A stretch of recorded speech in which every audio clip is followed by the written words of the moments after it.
पदेन वाचा मलं शरीरस्य च वैद्यकेन योपाकरोत्तं प्रवरं मुनीनां पतञ्जलिं प्राञ्जलिरानतोऽस्मि। ॐ शान्ति शान्ति शान्ति।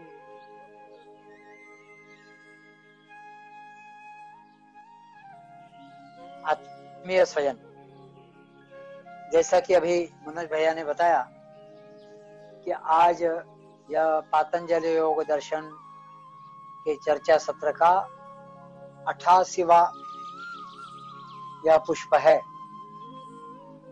तो आज हम चौथे पाद का अर्थात कैवल्य पाद का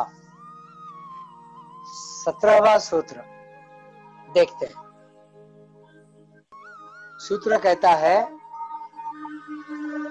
तदुपराग अपेक्षित्वात् चित्तस्य वस्तु ज्ञाता ज्ञातम।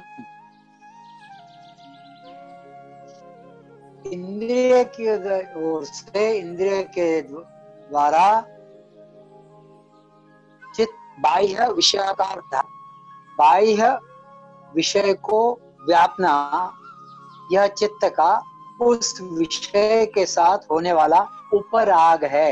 एक राग तो हम पहले देख चुके हैं, आसक्ति के रूप में, चाहना के रूप में, अच्छा लग रहा है तो उसके प्रति प्रीति हो जाए, वह राग। यहाँ उपराग इस शब्दावली का उपयोग किया है। तो वस्तु का ज्ञान होने के लिए चित्त का उस वस्तु से उपराग होने की अपेक्षा रहती है। उस वस्तु के साथ जुड़ने के लिए उसको कहा गया राग, उपराग। ऐसा उपराग होने से वह वस्तु ज्ञात होती है। अभी तक हम सोचते थे ना कि चित्त जाकर वस्तु के साथ मिलन करता है, आप्लावित करता है, तब जाकर उस वस्तु की जानकारी मिलती है। वह प्रक्रिया क्या है, यह इस सूत्र में यहाँ पर जाकर आया है। तो जब वस्तु के साथ उपराग होता है तो वह वस्तु ज्ञात होती है और उस वस्तु का ज्ञान अपने को होता है, व्यक्ति को होता है, साधक को होता है। जब तक यह उपराग नहीं होता है तब तक वह वस्तु अज्ञात रहती है। इसका अर्थ उसका ज्ञान नहीं होता है। तो इसकी क्या प्रक्रिया है, यह थोड़ा सा जानने का प्रयास करते हैं। जो विज्ञानवादी है, साइंस वाले, वे दो शंकाएं उत्पन्न करते हैं। एक, बाह्य वस्तु एक चित्त तंत्र नहीं है और वह स्वतंत्र चित्त तंत्र है, ऐसा पिछले सूत्र में कहा गया है। उस पर विज्ञानवादी यह कहते हैं कि ऐसा क्रम यदि बनाया गया तो बाह्य वस्तु कभी अज्ञात रहती है तो कभी ज्ञात होती है। इसका कारण यह है कि चित्त में निर्मित वह होती है और उस कारण वह ज्ञात होती है। मतलब उनका कहना यह है कि चित्त ही वस्तु का निर्माण करता है, चित्त में ही वस्तु निर्मित होती है, ऐसा विज्ञानवादी कहते हैं और उस कारण वह ज्ञात होती है, ऐसा उनका कहना है। लेकिन उसके पूर्व जब वो ज्ञात होती है, उसके पूर्व वह अस्तित्व में ही नहीं रहती है और उस कारण वह अज्ञात रहती है। यह स्वाभाविक है, ऐसा उनका कहना है। तो चित्त ही उसका निर्माण करता है। चित्त ने निर्माण करने के बाद, निर्मित होने के बाद ही उसकी प्रतीति आती है, पता पड़ता है। उसके पहले उसका पता नहीं रहता है, ऐसा वे कहते हैं। तो फिर चित्त को हर समय वह वस्तु ज्ञात क्यों नहीं होती है? तो कभी कभी तो वह ज्ञात होती है और कभी वह अज्ञात, ऐसा क्यों कर होता है? ऐसा विज्ञानवादी दो शंकाएं उत्पन्न करते हैं। तो विज्ञानवादियों का दूसरा कहना यह है कि बाह्य वस्तु यदि चित्त से ही उसकी निर्मित है तो चित्त के विज्ञान से ही वह उत्पन्न यदि नहीं हुई है, तो जैसा सुवर्ण और अलंकार, सुवर्ण का आभूषण, इनका जैसा एक दूसरे के साथ संबंध है, सुवर्ण है तो अलंकार है, ऐसा ही विज्ञान और वस्तु इनका नित्य संबंध है, ऐसा वे कहते हैं। तो विज्ञानवादियों की दृष्टि से इन दोनों प्रश्नों के उत्तर इस सूत्र में दिए हुए हैं। इन्हें ठीक से समझने के लिए पहले हमें पदार्थ ज्ञान कैसे होता है और चित्त की दृष्टि से वास्तविकता में क्या घटित होता है, तो इसका पहले हम निरीक्षण करते हैं, इसको बारीकी से समझते हैं। तो यह निरीक्षण करते हुए तीन बातें प्रमुख रूप से दिखाई पड़ती है, उनकी टर्मिनोलॉजी अलग अलग है। एक, प्रमाता अथवा उसको माता भी ऐसा कहा गया, प्रमाता अथवा माता। दूसरा, मान ऐसा कहा गया। और तीसरी टर्म है, उसको कहते हैं मेय। तो प्रमाता अथवा माता, मान और मेय, यह तीन पारिभाषिक शब्द है और इनका स्थूल अर्थ हमने ठीक से ध्यान में रखना चाहिए। इन तीनों शब्दों में माँ यानी माप, यानी उसको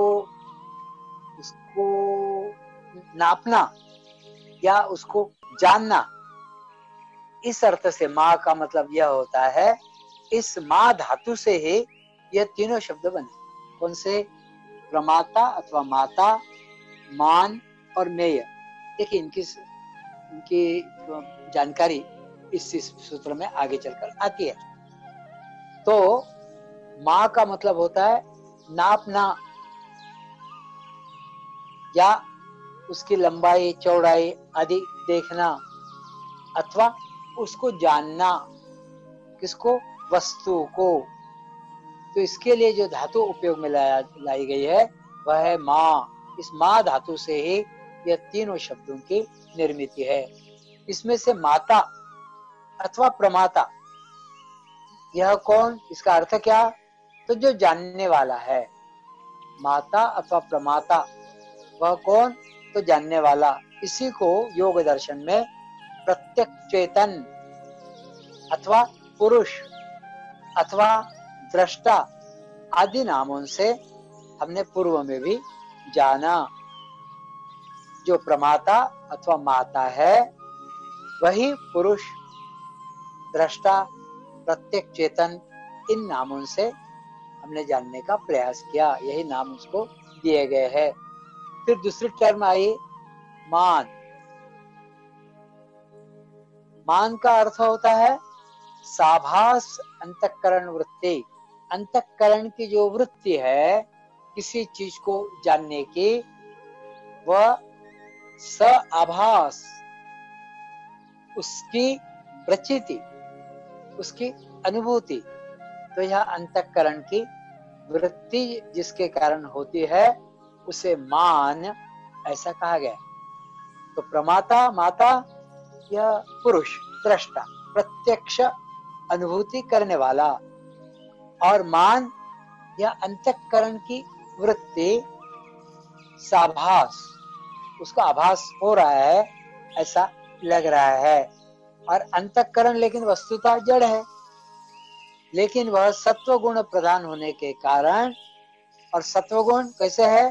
तो निर्मल व प्रकाशक होने के कारण ऐसा लगता है कि वह आत्मा का ज्ञान आभासी है।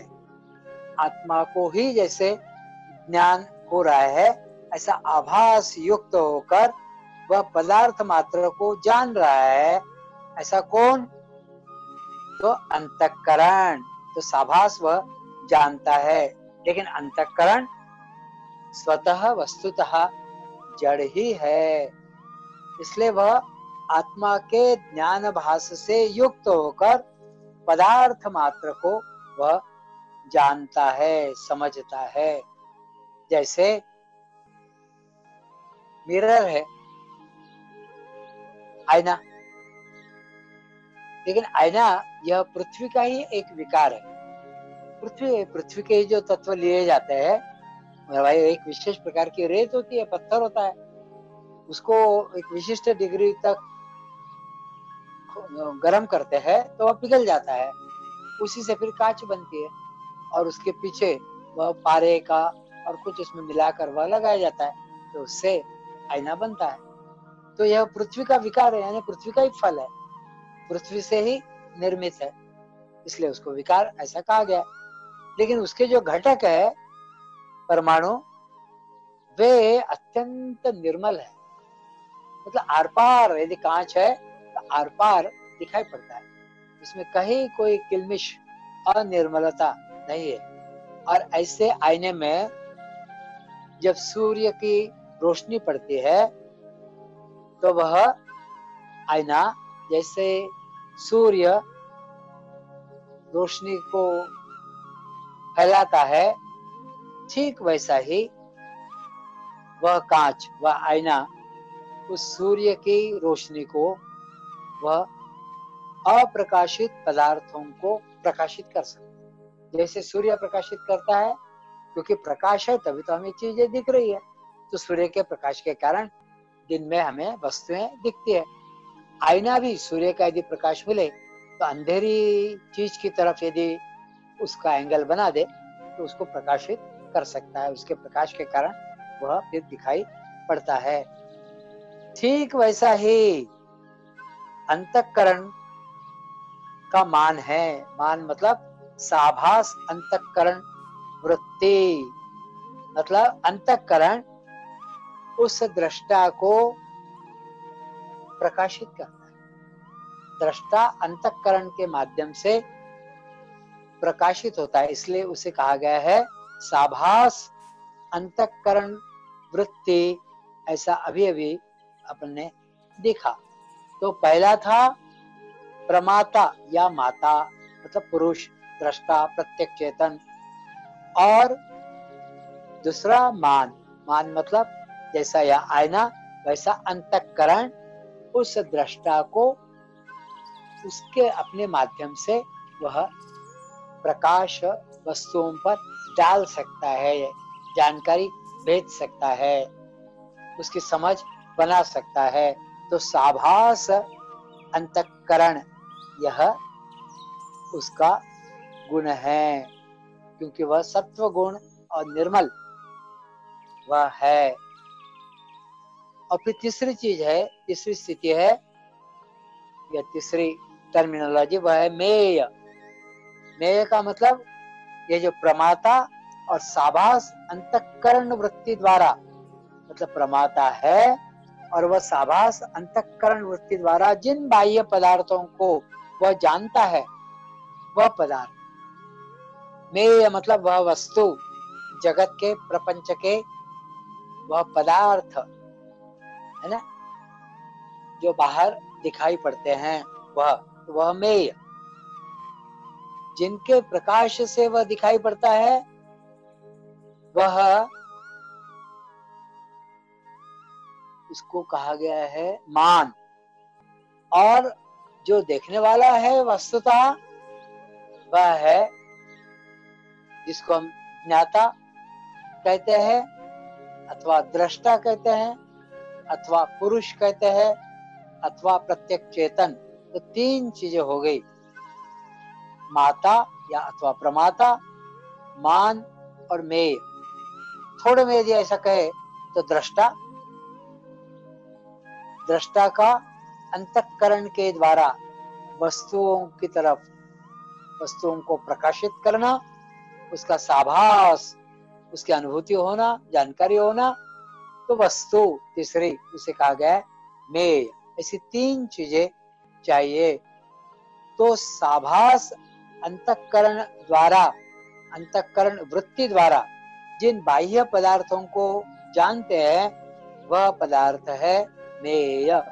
तो माता, मान और मेय, इन 3 संज्ञाओं के अर्थ ध्यान में रखने हैं, आगे इनका भी काम पड़ेगा।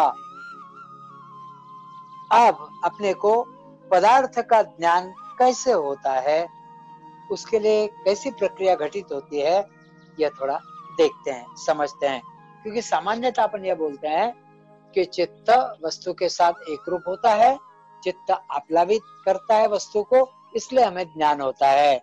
इसकी थोड़ी बारीकी से संकल्पना इस सूत्र के द्वारा जानने का प्रयास करते हैं। तो माता, मान और मेय, इन तीनों संज्ञाओं के अर्थ ध्यान में रखकर अपने को पदार्थ का ज्ञान कैसे होता है, कैसा क्या क्या प्रकार वहां घटित होता है, कैसी प्रक्रिया होती है, वह देखते हैं। तो बाह्य पदार्थ का ज्ञान करा लेने की इच्छा पहले होनी होती है। उस इच्छा के बगैर बाह्य पदार्थ का ज्ञान होता ही नहीं है। तो यह अंतर उद्बोधक कारण है।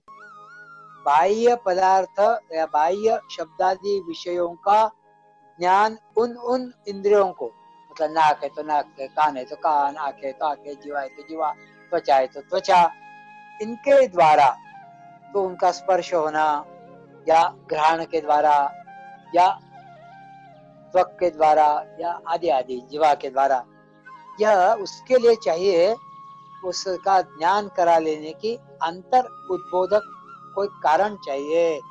उसके द्वारा विषय का इंद्रियों के साथ स्पर्श होने के लिए यह बाह्य उद्बोधक कारण जरूरी है। फिर इसमें से कौन से कारण एक तो भी होना चाहिए, कौन सा? तो यह जो प्रमाता है, इससे मान की जो स्थिति है, साभास अंतःकरण वृत्ति, इससे फिर उसकी उठावनी होती है।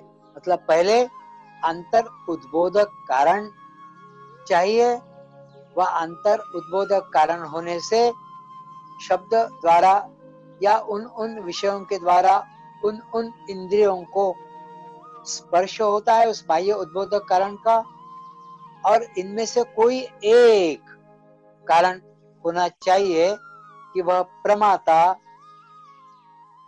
उससे मान के द्वारा वह साभास अंतःकरण वृत्ति के उससे एक उठाव सा होता है, और वह वृत्ति फिर इंद्रिय द्वारा उस बाह्य विषय को व्याप्त करती है, उसको घेर लेती है, उसको आप्लावित करती है, और फिर उस वृत्ति के द्वारा विषयाकारता हो जाती है। वह जो बाह्य वस्तु है या वह विषय है, उसके जैसा वह अंतःकरण वृत्ति जिसकी उठावनी हुई है, वह जागृति हुई है, वह प्रमात्या के द्वारा मन की साभास या अंतःकरण वृत्ति होती है, तो वह विषय के साथ एकरूप हो जाती है, तादात्म्यता होती है, विषयाकार वह हो जाती है,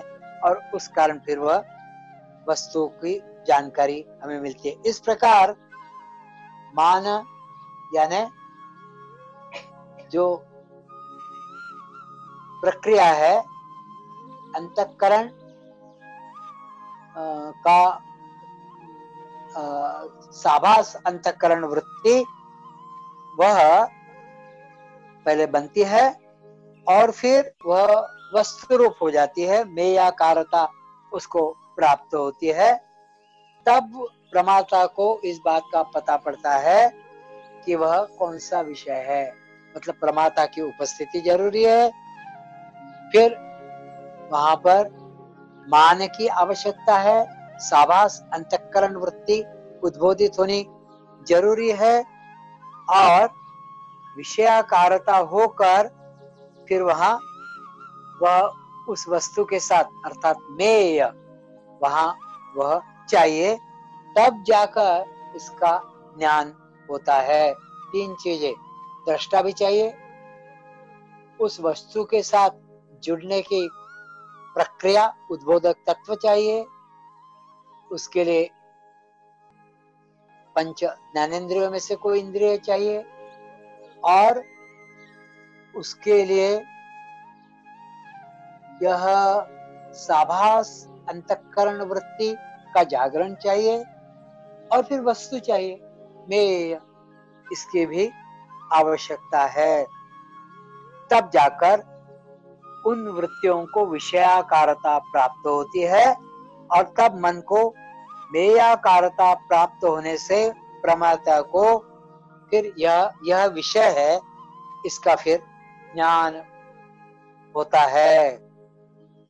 इससे यह ध्यान में आएगा कि प्रमाता को मेय ज्ञान होने के लिए जो उद्बोधक निमित्त है वह साभास चित्त वृत्ति उत्पन्न होनी चाहिए। वह इंद्रिय द्वारा विषय के साथ भिड़नी चाहिए, चिपकनी चाहिए, लगनी चाहिए, जुड़नी चाहिए, और उसको फिर विषयाकारता प्राप्त होनी चाहिए।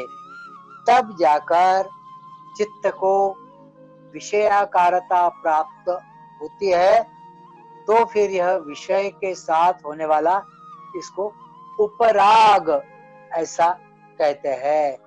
मतलब उस विषय की तब जाकर जानकारी होती है।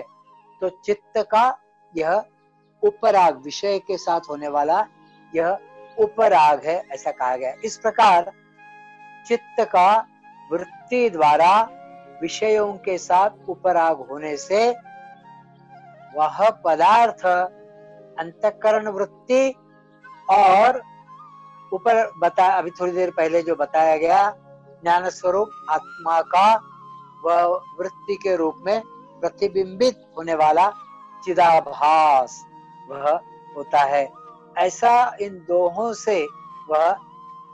से यह व्याप्त होता है।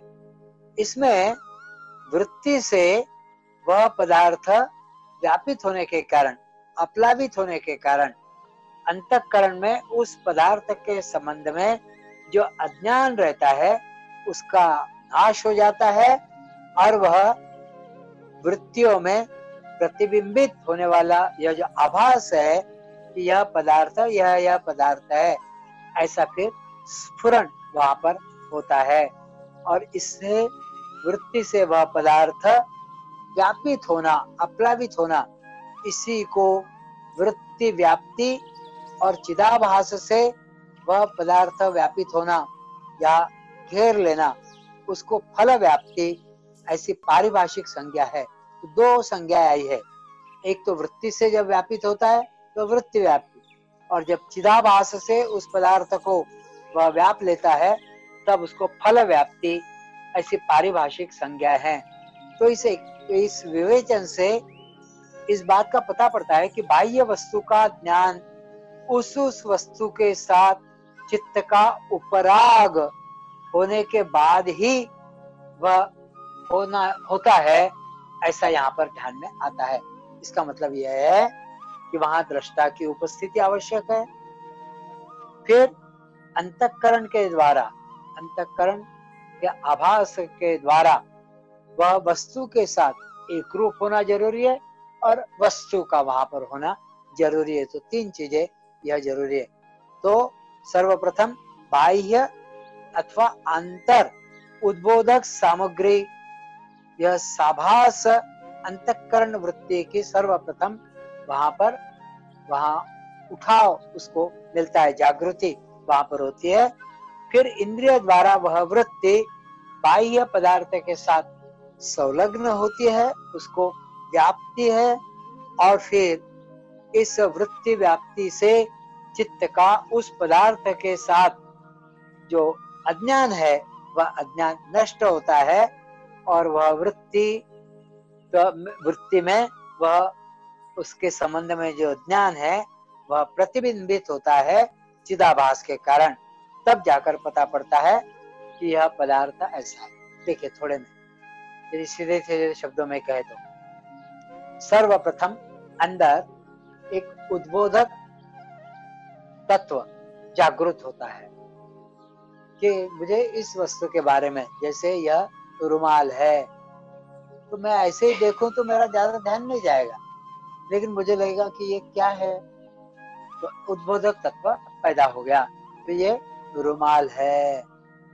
तो क्या हुआ, यह रुमाल है बोलते ही मेरी आंखों ने इस रुमाल को देखा, और यहाँ उजाला है, इस उजाले के कारण ये रुमाल मुझे दिखा। तो किसका उजाला है यह मेरे चित्त का उजाला है। इस चित्त ने इस विषय के साथ एकरूप होकर इस रुमाल के साथ इसको प्रकाशित किया। अब देख कौन रहा है, तो देख रहा है मैं, जो दृष्टा, ज्ञाता या प्रत्यक्ष चेतन जिसको कहा गया है, अथवा पुरुष, तो देखने वाला पुरुष है। इसका आभास हो रहा है अंतःकरण के द्वारा, और जो हमारी पंच ज्ञानेंद्रिय है उनके माध्यम से, दृष्टि से। लेकिन ये रुमाल दिख क्यों रहा है, तो उसने प्रकाशित किया है, क्योंकि ये चित्त स्वयं सत्व के प्रकाश से भरा हुआ है, अप्लावित है, इसलिए इस वस्तु को भी, इस रुमाल को भी उसने प्रकाशित किया है। जैसा सूर्य का या बल्ब की रोशनी पड़ रही है, ऐसा चित्त भी इसको प्रकाशित करता है। तो तीन चीजें हो गई, और तब जाकर मुझे इस रुमाल का ज्ञान होता है। अरे ये रुमाल बड़ा सॉफ्ट है, ये सफेद रंग का है, इसके बॉर्डर ऐसे रंग के है, इसका मैं ये उपयोग करता हूँ।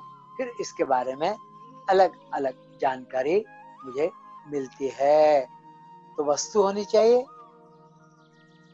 चित्त का वहां पर आभास वहां पर होना चाहिए, और पुरुष, दृष्टा, जानने वाला वह होना चाहिए। इन तीनों चीजों का वहां होना जरूरी है, तब यह पदार्थ यह है। ये तो अरे रुमाल है ये तो, तब मैं यह कह सकता हूँ। इस प्रकार यह सारे प्रकार जब घटित होते हैं, तब चित्त का उस वस्तु के साथ, इस रुमाल के साथ, जैसे यह उपराग हुआ, मैंने इस रुमाल को रुमाल के रूप में जाना। यह सफेद है, यह बड़ा सॉफ्ट है, यह कपास के कपड़े का बना हुआ है, इसकी नीली बॉर्डर है, यह मेरे अनेक प्रकार के उपयोग में आता है, कभी नाक पर बांधने के लिए, कभी धूप है तो सिर पर बांधने के लिए, आदि आदि। तो यह ऐसा ऐसा पदार्थ है, वस्तु है, यह रुमाल है। तो यह उपराग हुआ। तो वस्तु का ज्ञान होने के लिए उपराग की आवश्यकता है। यह उपराग नहीं हुआ तो वस्तु का ज्ञान नहीं होगा। तो उपराग होते ही वस्तु का ज्ञान होता है। अर्थात ऐसा उपराग यदि नहीं हुआ तो वस्तु अज्ञात ही रहती है। भाई इस अलमारी में यदि रुमाल रखा है, अब इस समय मेरे लिए वह अज्ञात है। और भी चीजें रखी हो सकती है, और दूसरा कोई लाकर इस अलमारी में रख दे, और जब तक अलमारी खोलकर देखेंगे नहीं, मतलब मेरा उस वस्तु के साथ जब तक संपर्क नहीं होगा, उपराग नहीं होगा, वह वस्तु पता ही नहीं पड़ेगी। तो अलमारी में क्या रखा है, दुकान में कौन सी चीजें रखे, जब हम देखेंगे तभी। तो उस वस्तु के साथ उपराग होना यह जरूरी है। उपराग यदि नहीं हुआ तो वह वस्तु हमारे लिए अज्ञात रहती है। इस प्रकार बाहर की वस्तु चित्त से बिल्कुल स्वतंत्र होकर भी, अलग होकर, हटकर होकर भी, चित्त के विषयों के साथ होने वाले उपराग के अपेक्षा से वह ज्ञात अथवा अज्ञात रहती। चित्त का यदि उसके साथ संपर्क हुआ तब तो वह ज्ञात होगी, और चित्त का उसके साथ यदि उपराग नहीं हुआ तो अज्ञात रहेगी। चित्त का उपराग हुआ तो ही वह ज्ञात होगी। इस प्रकार विज्ञानवादी जो कहते हैं कि वस्तुएं चित्त से निर्मित होती है, तो ऐसा नहीं है, उसके लिए वस्तु होना जरूरी है। तो वस्तु की निर्मिति यह चित्त का विषय नहीं है, तो वस्तु पूर्व से ही निर्मित रहती है, तो चित्त के माध्यम से वहां उद्बोधक सामग्री के द्वारा चित्त उस विषय के साथ एकरूप अर्थात उपराग होता है, तब जाकर आत्मा को, दृष्टा को, पुरुष को, प्रत्यक्ष चेतन को उस वस्तु का आभास होता है अथवा उसकी प्रतीति होती है। अब विज्ञानवादी दूसरा प्रश्न भी उठाते हैं। वे कहते हैं कि जैसे सोना है और फिर उसके विभिन्न अलंकार है, आभूषण है, तो सुवर्ण या अलंकारों का उपादान कारण है। वे सुवर्ण है तभी तो अलंकार है, तभी तो क्या बोलते इसको, वह विभिन्न आभूषण है। तो इनका आपस में नित्य संबंध है। ठीक वैसा ही विज्ञान और वस्तु, इनका भी ऐसा ही नित्य संबंध दिखता है। इसलिए विज्ञान ही उपादान कारण क्यों नहीं मानना? ऐसा जो विज्ञान के क्षेत्र के लोग हैं वे कहते हैं कि विज्ञान मतलब यह चित्त, यही वस्तु का उपादान कारण है, क्योंकि इनका निरंतर संबंध है। वे उस ज्ञाता दृष्टा की तरफ जाते ही नहीं, वो केवल चित्त का और वस्तु का संबंध जो जुड़ता है, जिसके कारण उनको ज्ञान होता है, जानकारी होती है, बोले वही है। जैसे सुवर्ण का और आभूषण का संबंध है, सुवर्ण नहीं तो आभूषण नहीं है, यदि आभूषण है तो सुवर्ण है। ऐसा ही वे कहते हैं कि चित्त है तभी तो वस्तु का पता पड़ता है, तो वस्तु है तो फिर चित्त है ही। बस ये बात वह उठाते हैं। तो यह जो नित्य संबंध है, इसकी उपपत्ति बतानी आनी चाहिए, वह कौन सी? तो इस प्रश्न का उत्तर यह 15 और 16वें सूत्र में पूर्व में हमने देखा है। उसमें विज्ञान से संबंध नहीं, ऐसा बिल्कुल स्वतंत्र ऐसा पदार्थ होता है, ऐसा पहले आ चुका है कि विज्ञान से कोई संबंध नहीं है और पदार्थ बिल्कुल स्वतंत्र है। ऐसी ही बात पूर्व में हम देख चुके हैं। यहाँ बाह्य वस्तु का उपादान कारण विज्ञान यह हो ही नहीं सकता। यह कैसे, जरा सा देख लेते हैं। उपादान कारण का जो गुण है वह उससे जो कार्य में रूपांतरित होते हैं, तो जो कार्य है उससे उपादान कारण होना चाहिए, तो वह दिखना चाहिए। भाई कोई कार्य है, कारण है, तो कोई कारण तो होना चाहिए, बिना उसके कैसे होगा? तो बाह्य वस्तु है तो कोई ना कोई कारण है, ऐसा कहना है। तो उपादान कारण के गुण उसके कार्य में दिखाई देते हैं। तो जैसे सोने के सब गुण अलंकार में दिखाई पड़ते हैं, वह पीला है, वह लचीला है, वह मूल्यवान है, आदि सब दिखाई पड़ता है। तो उस अलंकार में, उस आभूषण में सोने के गुण दिखाई पड़ते हैं। ठीक उसी प्रकार विज्ञान यह कहता है कि बाह्य वस्तुओं का उपादान कारण तो होता है, तो फिर बाह्य वस्तुओं का विज्ञान के जो गुण धर्म है उनमें, वस्तुओं में वह उतरने चाहिए।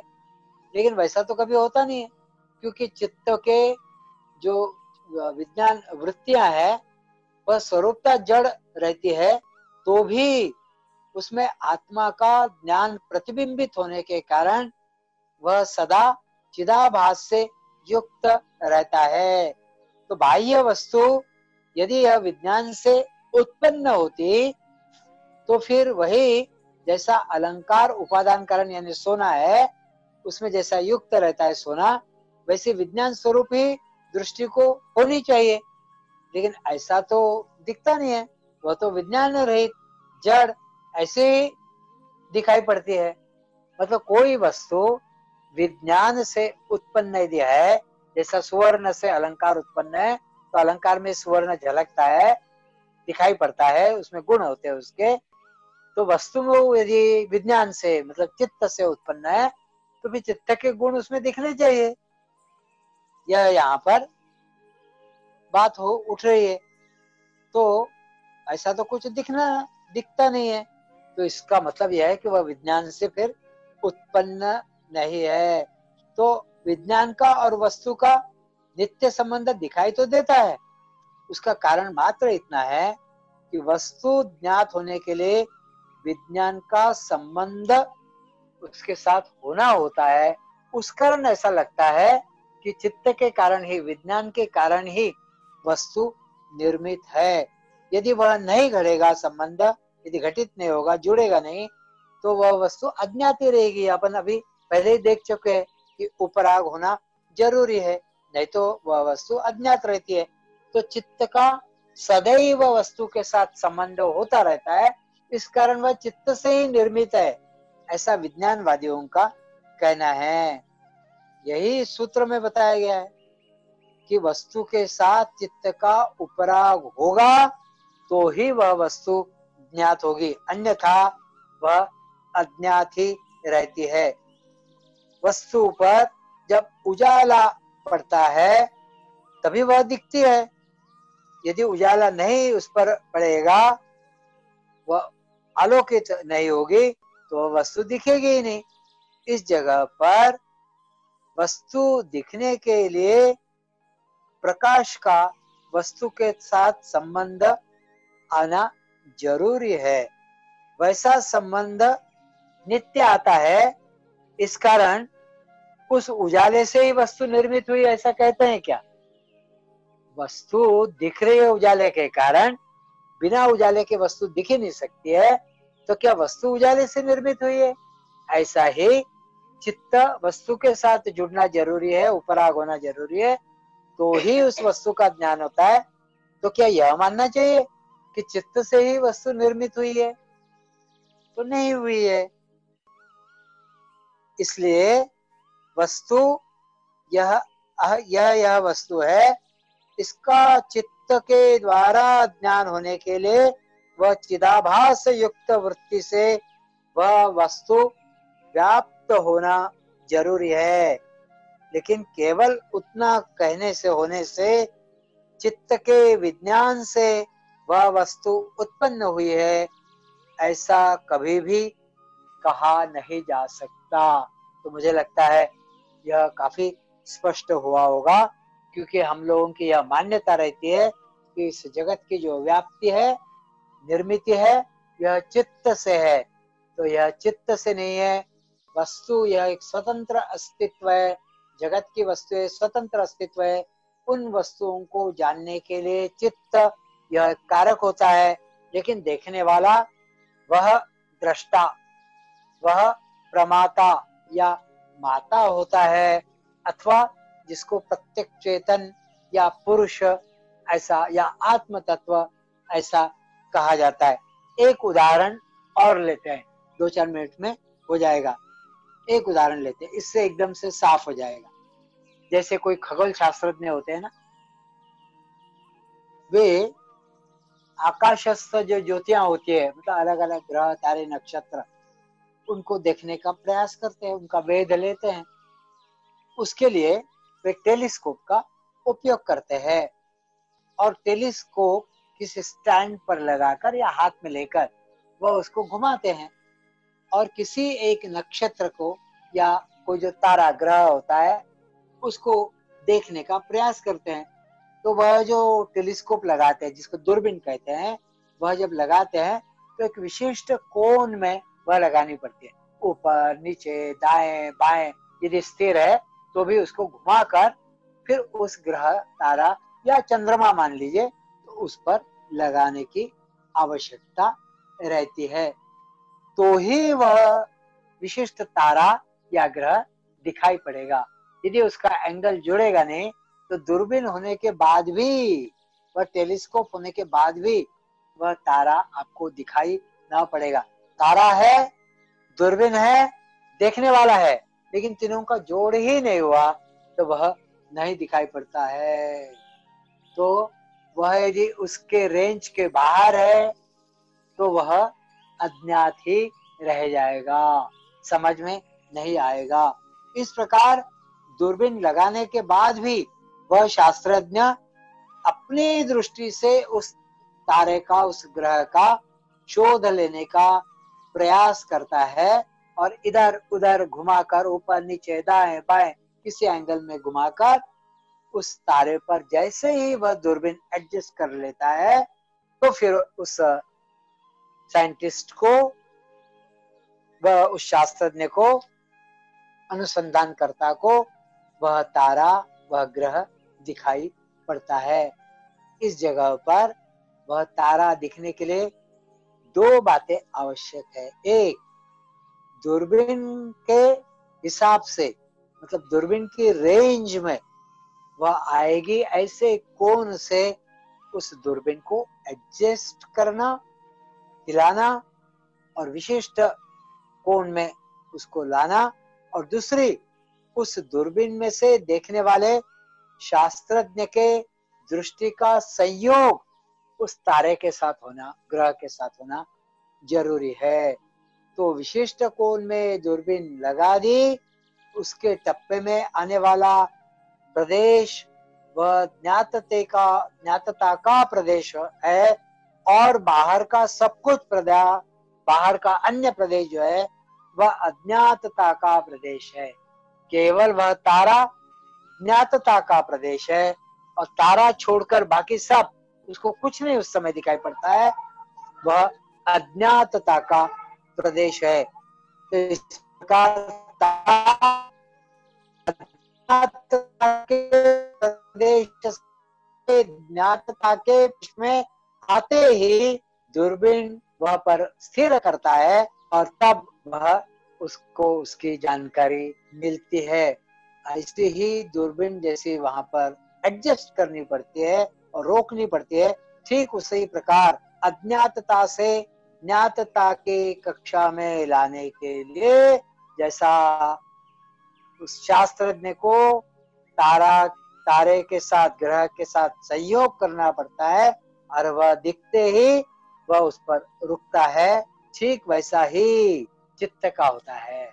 दूरबीन की जगह पर चित्त ले लो, समझ लो, और दूरबीन का कोण ठीक से लगाकर जैसे वह तारे को ज्ञातता के कक्षा में लाते हैं, ठीक उसी प्रकार उस विषय वस्तु को ज्ञातता के क्षेत्र में लाने की आवश्यकता होती है। तो जैसे दूरबीन से तारे के साथ भिड़ने वाली शास्त्रज्ञ की दृष्टि चित्त वृत्ति का चिदाभास हो जाता है, चिदाभास के कारण उसको दिखाई पड़ता है, ठीक वैसा ही वस्तु के साथ जब संपर्क होता है तो दृष्टि से चिदाभास होकर वह फिर वस्तु दिखाई पड़ती है। तो दूरबीन ठीक से एडजस्ट होनी जरूरी है। तो अज्ञातता के कक्षा से ज्ञातता की कक्षा में लानी पड़ती है।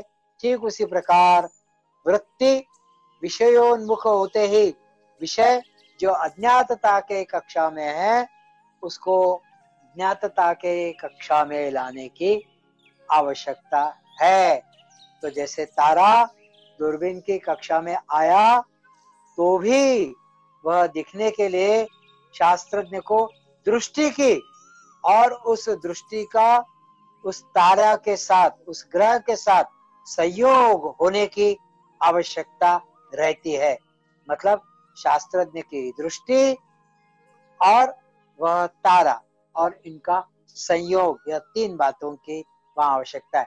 ठीक उसी प्रकार वृत्ति जब विषयोन्मुख होती है तो भी पदार्थ ज्ञान होने के लिए चिद्भाषा की आवश्यकता है और उस चिद्भास के द्वारा ही उस पदार्थ को व्यापने की, आप्लावित करने की आवश्यकता है।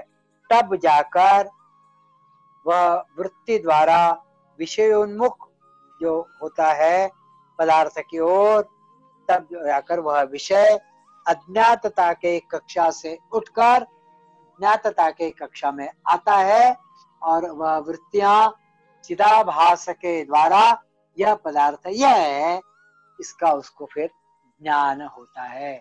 तो सारे पदार्थों पर दृष्टि जाने से उन पदार्थों का ज्ञान नहीं होता है, वह ज्ञातता के कक्षा में आने से बाकी सारी चीजें अज्ञातता के कक्षा में रहती है और फिर चिदाभास के द्वारा वो देखने वाला है, उसकी एक रूपता उस पदार्थ अर्थात विषय के साथ होने की आवश्यकता है। वहां शास्त्रज्ञ की दृष्टि का, वैज्ञानिक की दृष्टि का संयोग उस ग्रह का बोध होने के लिए उस ग्रह के साथ होना ही चाहिए, लेकिन इसका अर्थ यह नहीं है कि वह तारा शास्त्र की दृष्टि से या चित्त से उत्पन्न हुआ। तारा था, शास्त्र की दृष्टि उस पर पड़ी, चिदाभास हुआ, उसका अंतःकरण उससे गया और आप्लावित हुआ, इतना मात्र। लेकिन तारा था, इसका मतलब तारा शास्त्रज्ञ की दृष्टि से या विचार से या चित्त से उत्पन्न नहीं हुआ। वैसा ही पदार्थ ज्ञान होने के लिए वृत्तियों का चिदाभास रूप विज्ञान से वह पदार्थ यदि व्यापित होता है, अप्लावित होता है, तो भी विज्ञान से वह पदार्थ उत्पन्न हुआ ऐसी वस्तुस्थिति कभी भी नहीं रहती है। तो बाह्य वस्तु यह विज्ञान मतलब चित्त निरपेक्ष और बिल्कुल स्वतंत्र रूप से अस्तित्व में रहती है, और चित्त का उसके साथ होने वाले ऊपर आगे के कारण ही वह वस्तु ज्ञात होती है। इतना मात्र हमें समझना चाहिए, क्योंकि सामान्यतः योगी जनों की यह मान्यता है कि यह सारे विश्व की जो निर्मिति है वह चित्त के कारण हुई है। तो अपने चित्त से इन वस्तुओं की निर्मिति नहीं हुई है, यह वस्तु स्वतंत्र ही है। चित्त मात्र उसके साथ जुड़कर आप्लावित होकर उपराग होता है, तब वह ज्ञान की या ज्ञातव्य की कक्षा में आता है। और जानना ज्ञाता जो है वह पुरुष, दृष्टा या प्रत्यक्ष चेतन आत्मा वह होता है। बस इतना मात्र इस सूत्र का। आगे जो बात है वह हम कल देखने का प्रयास करेंगे। इतना मात्र यहाँ पर आज हम रुकते हैं। अब मुख्य बात यह है कि हमारा चित्त वस्तुओं के साथ जाकर मिलता है, लेकिन उसके लिए कोई उद्बोधक कारण चाहिए होता है। अन्यथा हम दुनिया में बहुत वस्तुएं देखते हैं, लेकिन सभी वस्तुओं का ज्ञान नहीं होता है। उसी वस्तु का ज्ञान होता है जिसके साथ जाकर चित्त मिलता है, उपराग होता है, वह ज्ञान की कक्षा में आती है, ज्ञातव्य की कक्षा में, ज्ञातता की कक्षा में वह आते हैं, और तब जाकर हम ऐसा मानते हैं कि हमें उसका ज्ञान हुआ। तो ज्ञान करने वाला, ज्ञान प्राप्त करने की प्रक्रिया और ज्ञान होने वाली वस्तु, तो माता या प्रमाता जिसको कहा गया है वह मान और मेय, मान मतलब जानने की आभास रूप अंतःकरण, और मेय मतलब वह वस्तु जानने की वस्तु। यह तीनों अलग अलग है, यह तीनों। तो दृष्टा को यह पता होता है, अगले सूत्र में आता है, दृष्टा को यह पता होता है कि यह चित्त उसको देख रहा है। तो उसको दोनों चीजें, वह जो ज्ञात होने वाली वस्तु और यह जो जड़ चित्त है, यह दोनों का उसको पता होता है। मतलब उससे यह हटकर है, अलग है। यह अगले सूत्र में जानकारी आती है, इसको हम कल देखने का प्रयास करेंगे। आज यहीं पर रुकते हैं, प्रार्थना से समाप्त करते हैं। सर्वे भवन्तु सुखिनः, सर्वे सन्तु निरामयाः, सर्वे भद्राणि पश्यन्तु, मा कश्चित् दुःखभाग् भवेत्। ॐ शान्ति शान्ति शान्तिः।